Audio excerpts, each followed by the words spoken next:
What's going on YouTube? WILDMAN here, and I'm back in the gym again, indoor gym. Gonna be doing the Axle Continental Clean and Press. Looks a little bit different than an Olympic clean, as you can see. I rested on my belly, get it up to the front rack position, and I'm gonna bang out some reps as I quickly look at the camera just to make sure that I'm in frame. And that's mainly going to be it, except as I'm going up in weight, I'm also gonna be doing something called bar facing burpees. Great exercise to do for conditioning, but it really warms up all the muscles I need when I'm going to be doing the axial continental clean and press. I'm going to need those muscles when it gets heavy. And the rowing erg, because I find that the rowing erg is a great antagonistic movement to do. And again, it's also really good conditioning. That's going to be the entirety of the workout for the day. Now with a barbell, it's a lot easier to get up to your front rack position because you can actually wrap your hands around the bar and then you can use your hips by bumping it, and then it kind of goes into a nice clean fashion up to your power rack. But unfortunately, the axle bar is so thick, doesn't bend, and it's pretty slippery as well. So it makes it a lot harder to do the clean portion. I feel like once I get it up to the front rack position, it's a lot easier to shoulder press it just because of how it's made, and it's a lot easier than the barbell. So really the clean on the axle is a lot harder to do, and that's going to be my biggest struggle for today. And most people actually use a mixed grip when they're pulling it from the ground because the bar is so thick and it's really hard to get it up in this fashion and work it up the body. So most people take a mixed grip, pull it from the floor, work it up to their midsection, then they flip their supinated hand back over, and then they're able to mini power clean it to the front rack position. Now, I personally don't like to do that because when I've used a mixed grip pulling from the ground and then working up my body until I can get that other hand that's supinated back over the top, I've actually ruptured my bicep doing that. So I like to err on the side of caution. So I only practice by doing an overhand grip, unfortunately.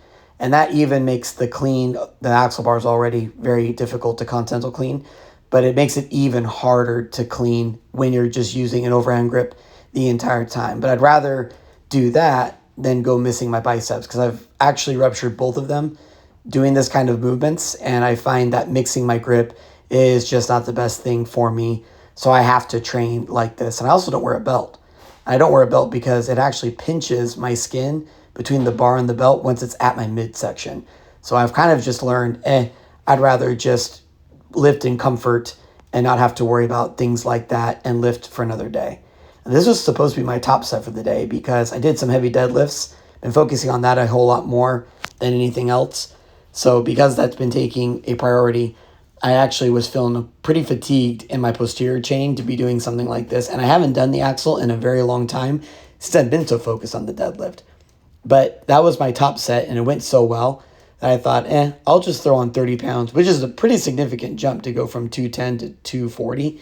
But I thought I really wanted to see where I was at. And I was really hoping I was going to get 2 reps minimum and hopefully 3. But I actually, because I was saying from before, I actually kind of struggled on the clean portion. So it took a lot of energy out of me and my posterior chain was zapped.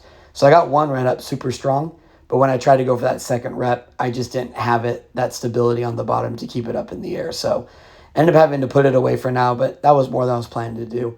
And for the variation giant set, I would farmer walk whatever dumbbells I'm going to use, sit down on the seated bench, and then I would bang out some seated shoulder press with the dumbbells. And the idea is this really isolates the shoulders a whole lot more and takes away the posterior chain.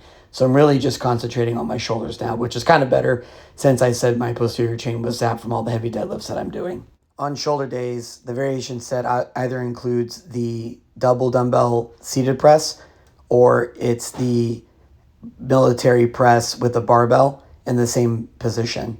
And I kind of just switch off between the two, but I like the dumbbells because it adds a whole lot more stability, which makes my shoulders work 10 times harder. Now, this is my top set for the variation giant set. It's going to be the 90 pounders. And I really didn't know how this was going to go because I actually haven't done a shoulder day in like 3 weeks because I've just been so focused on the deadlift training. So lifting the 90s is going to be good, but you can see my left arm is completely unstable. I don't know what's going on with my left arm, but it has been giving me some troubles lately. So this ended up being a whole lot harder than I anticipated simply because that left shoulder did not want to participate in this exercise at all. Now in between, whatever dumbbells I had, I would farmer carry them back to the rack. And yes, I count that because that's a good antagonistic movement to do for the shoulders for shoulder health. And I continued the same format as the strength giant set by doing the rowing erg. Because again, doing back work is really good to keep everything even on the pushing movements. And for the accessory giant set, because I didn't have time to do assistance giant set, I was doing 3 rounds, doing tricep push-ups. Great for the chest, but it really hits those triceps hard, which is also what I'm trying to do. Since I did burpees, which is some chest work, just adding more chest work in there and trying to hit the triceps. Then I was doing some red banded side delt raises. This is such a great exercise to do. It really keeps your shoulders healthy. And if you need to shrug somebody off because they're bothering you, this exercise definitely helps. And then lastly, face pulls with a heavier band as well, since I didn't get to do the assistance giant set. And that was the total workout for the day. Really appreciate you stopping by. Don't forget to like and subscribe. See you next time.